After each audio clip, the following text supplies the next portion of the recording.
Hello, hello, and welcome to podcast number 3.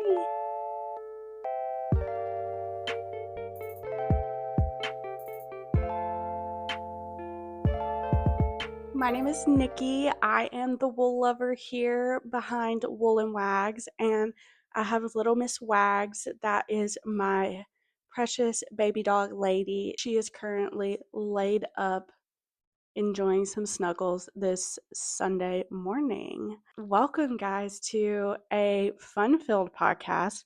I have quite a lot to talk about, and I'm not sure how I ended up with this much to talk about, but I have my notes here, so we're just going to kind of go ahead and get started. Since the last time I talked, I have one finished object.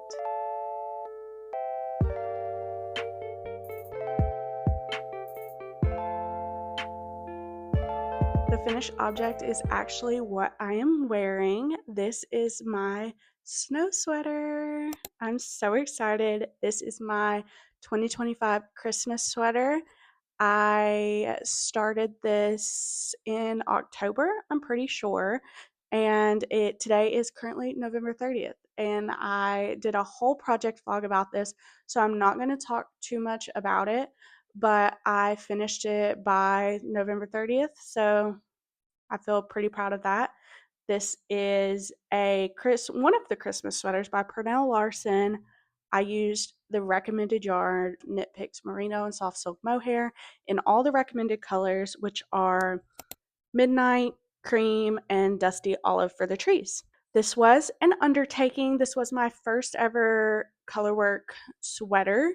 It's still kind of a baby colorwork situation because it's only on the sleeves, so there was no like increasing, decreasing, any kind of craziness like that.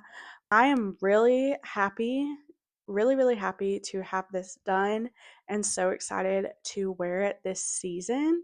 I did a few other modifications. I added the collar on last just to because I've heard that circular yoke collars can get kind of stretched out when you start with them. I added double knit rows in the middle of the collar and the big thing, I did the sleeves from the top down. I have a whole like Ravelry notes section. I actually used another user's notes. So I copied all of her notes and tagged her in my little Ravelry queue or Ravelry notes section. Sorry, I don't know why that's so hard.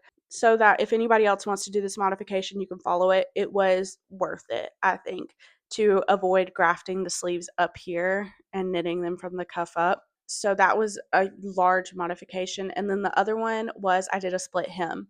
I am really happy with the addition of the split hem because I think it makes it just sit on my body type a lot better. So I think that that's all for my one finished object. The next, we have quite a few whips.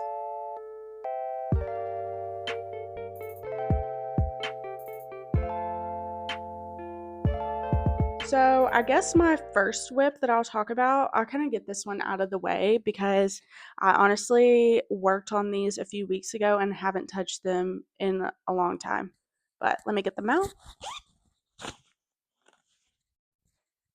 This is the start of Christmas socks. This is a very Christmassy episode. I'm very in the mood, in the spirit. But I have started a sock. I've gotten the cuff and the leg and I guess this would be the heel flap. Yeah, I've gotten the flap done. Then I got that is kind of how I do with socks. I get to a fiddly part and don't touch them for a long time. So I need to pick up the stitches and start the turn, and I think that's the turn. I'm not quite sure with all the terminology, but I am knitting this pair with, let me try to get it out here. Oh Lord. Oh, okay. We're not going to try to get all of it out. I'm knitting it with Knit Pick Stroll in Aurora Heather and Hollyberry, which is just absolutely perfect. It's a 75 superwash merino wool and 25% nylon mix. I got a bunch of these on sale.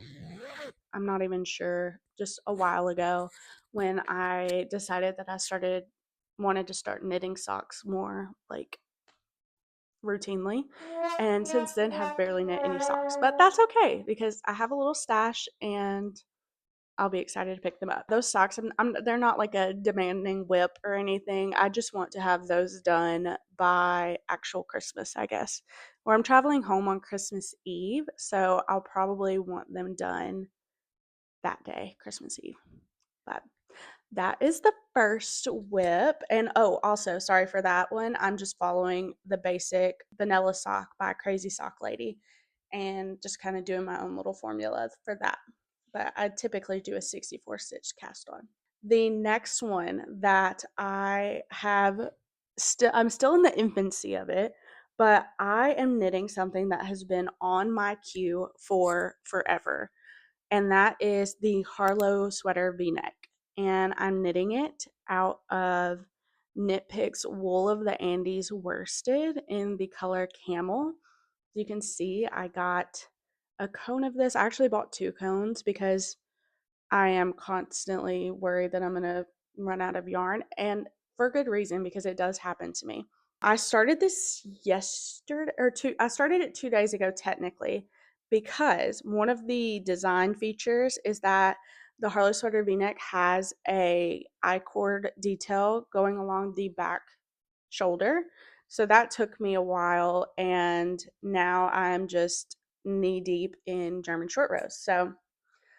So far, I'm happy-ish. The color is not really what I envisioned. I keep doing this to myself with browns. I just need to get a chocolate brown. I need a true like chocolate brown sweater, and this is camel, obviously, but I think the reason I got this color specifically is because the cones, it doesn't come in the exact same colors as all of the skeins that you can buy. So I'm gonna be happy with it. It's a worsted yarn, but honestly, it feels like it knits up more DK. Like, I'm knitting this on the recommended needle size, which is 4.5. I was just a little worried that it might be a little too like gapey, holy, see-through for me, but I actually think it's gonna knit up fine, and I'm sure it's gonna bloom when I block it. I did knit like a little gauge situation, but I didn't block it because I can never be bothered with the whole gauge situation. But I'm really excited to have this sweater finally. Like, I've honestly, there was a person, I think her name is Study Knits. She's one of my favorite knitting YouTubers, and she talked about the Harlow V-neck probably like at least a year ago, because she has knit 2 of them, and ever since then I have been obsessed and have wanted to knit my own. So I'm happy to have finally just started it. The main thing I love about this pattern is that the V-neck, it is quite, first of all, it's a really oversized pattern, and also the V-neck is this folded over 2x2 collar situation. It's just very dramatic and I love it. As far as modifications, I haven't made any so far because like I said, I'm in the infancy of this pattern. I think I do plan to try to make the V-neck not as deep, because I have seen a lot of people, like a lot of project notes, say that they wish it was a little less deep or that they modified it that way. And when I see other people wear it, it is something that I think of. I don't think I'll ever wear it without a shirt underneath it, but still, like, I don't want it to look too crazy, and I don't want to have to do like a off the shoulder to bring the V-neck up. So I think I am going to shorten it, especially because I have a short torso as well. So I think I am going to shorten it a little bit. And yeah, I have not looked ahead in the pattern or anything to see if that's going to be an easy situation. So we're just going to kind of wing it when we get there. But I think that's about it for the Harlow V-neck. We're just going to turn the page here. That is my only 2 whips right now. Well, sort of. Yeah, that's the only 2 whips that I'm going to talk about, because I have some like surprises and Christmas stuff. So we're not going to talk about that. I guess we're going to head right over into acquisitions.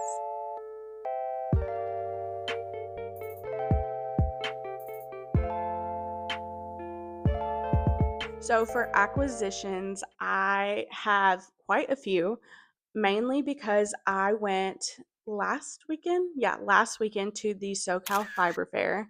This was my first time attending, and I was so excited to have a fiber fair so close to me. And it was actually like, it was more than I thought it would be. I've only ever been to one other fiber fair, and that was Flock. So that's kind of a like heavy hitter to compare everything else to. But I really enjoyed the Socal Fiber Fair. It only being like a little over an hour away from me was definitely a plus when you consider Flock was a plane ride away. I had a really good time. I did I kind of went through because when I got there, there was actually not many people went. I went on Sunday. It was Saturday, Sunday. I went on Sunday, and I got there when they were opening. There's actually not a lot of people when they were opening, but like an hour or two in, it had definitely picked up, like around the noonish time, which makes sense. What I did was I just did a walkthrough of the entire fiber fair, and just I didn't even step into any booths. I just kind of like eyed everything just to kind of like give me like, okay, do you see something that you can't live without just from afar? I didn't see anything crazy. I definitely had like, okay, here, here, here on my mind, like go here, stop here, look at this, touch this, squish this, all of that. So I went back through, and the very first thing that I bought, let me grab it, is this beautiful sock yarn. And this was I bought this from Lavender Fiber Co. I'd never heard of them before. And this is a 75 merino, 20% nylon, and 5% silver tone stellina. It's a 2-ply, and it is their diamond ritzy sock base, and the colorway is called Dancing in the Rain. And I'm literally obsessed. This is the prettiest skein of yarn that I think I've ever owned. It's like blues and purples and a little bit of greens and creams, and obviously the stellina. There was no way that I was not walking away with this. They had a very similar colorway called Walking in the Rain. This is Dancing in the Rain. And it was a little hard to choose between the two. I think the reason I didn't pick it was it had a little bit of like orange in it, and I didn't really vibe with that. So, and plus, I want to dance in the rain. I don't want to walk in the rain. So, I got this. I talked to the booth owner, and I think it was her children. They were lovely. They were so cute. They complimented my sweater, which is always nice. It was hard to not buy more. All of their booth, I think I have some footage, so I'll show that. But all of their booth had this very, how do you say it? They had this theme going on, and it was hard not to buy more. I didn't need too much stock yarn, so this is was the first skein of yarn that I bought, and honestly, after that, I think I did a whole nother walkthrough and didn't buy anything else. And I was like, okay, like you came all this way, like at least get a few things. So next, I got this yarn, which I wonder if you guys can tell what this yarn is for. This is the Lanes du Nord, made in Italy, young and trendy solid, their young line. It is, let's see, does it say? It's 100% Lana Mulesling free wool. It doesn't say a lot. This is color 500. Yeah, doesn't say a lot, but I got 3 skeins of this. So color 500, 100, and 35. And I'm going to make the sailor slippers, obviously, because everybody on the internet is making them. I had wanted to make the sailor slippers, obviously. Olive Drop Snow is sold out, and I actually saw that this booth specifically had what is it called? A sample of the slippers knit. And I was like, wait, are those the sailor slippers? And they're like, yeah. And they had it sitting right on top of a huge like bucket full of all of this yarn. And they used this yarn. So I was like, absolutely perfect, because I was not going to play with substitutions with the sailor slippers, because I didn't want to buy something and with my like limited knowledge about wool and plies and things like that, I didn't want to buy something and it not felt correctly. So seeing that they had a sample that had felted beautifully with this yarn, I was like immediately yes. So their sample was the cream and black striped with this hot pink sole. And I could have done that and maybe should have, but I decided to go a little bit more muted. And I actually think this is going to be really pretty. So the I know that some people have talked about with the black and white stripes with it kind of like bleeding into it after it felts. I didn't mind the look when I saw it on their sample. So I'm really excited to have those, and I have no idea when I'm going to start. I have it, and I'm excited to whenever I do. The next acquisition that I have is kind of rogue, and it again stems from I was there. I had made the drive. I had been planning this for months to go to this fiber fair. I was like, I want to buy things. So I, well, let me back up and tell you about the vision.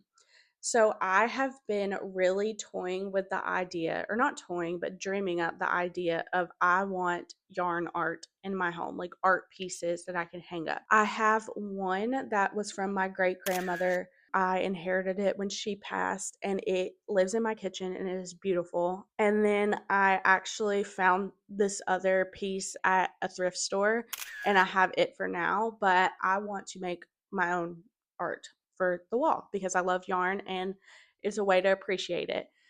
So I have a few ideas. The piece that sorry, I'm like all jumbled up, but the piece that I bought from a thrift store is woven. It's like weaving art, I guess, like a tapestry. I don't weave, so I'm not quite sure what all the terminology is, but I was thinking, well, what if I did something like that? And one of the booths sold small little mini looms. And so that's what I bought. They had a little kit. They call them bookmark looms. This is my little bookmark loom. And I found one of the kits that came with this beautiful yarn. This is just like a sock yarn. I know it has some nylon in it. It was just kind of free floating and didn't have a tag or a name or anything, but it's all these beautiful, I call them like sunset colors. And it came with this little loom. And I was like, oh, this would be perfect because I could make a bunch that are this size and stitch them together and maybe make a tapestry, stretch them and put them on a canvas or just different things like that and make a bookmark, honestly. I was like, that is perfect. And then I started thinking back because I had actually just bought the thrift store woven art piece. I had just bought that and I was like, I really like that because it has a lot of texture. And then I was honestly on my last lap before leaving, there was a booth that sold strands. I really should look up the terminology. This is awful. But they sold yarn, like yarn art for weaving or knitting. It could be for anything, but they sold it in these very small quantities, just like what came in my kit. And I went through there and found these gems to add a little bit more texture, and I'm so obsessed. So this is the first one. I did kind of wind it in a ball already, but you can see it. She did tell me a little bit about it. This is 8 different strands that she put together to sell like this. And oh, it's crazy. And then I also got this guy, which has a little bit of a shine sparkle. I feel like there's one more. Hold on. Aha, I knew there was one more. So I also got this guy. This one is kind of this like chain style. I'm not really sure, but it's very silky. So I hope that that weaves well. I obviously stayed with this color palette and got these yarns to make this. Okay, I'm going to stop trying to do this. But to make this woven art piece, and even if it's just 1 or 2 sections of it, because I really have it in my brain to make multiple of these small little bookmark size ones and weave them together in kind of a Tetrisy kind of way. Again, that's in its infancy. I've managed to start the loom.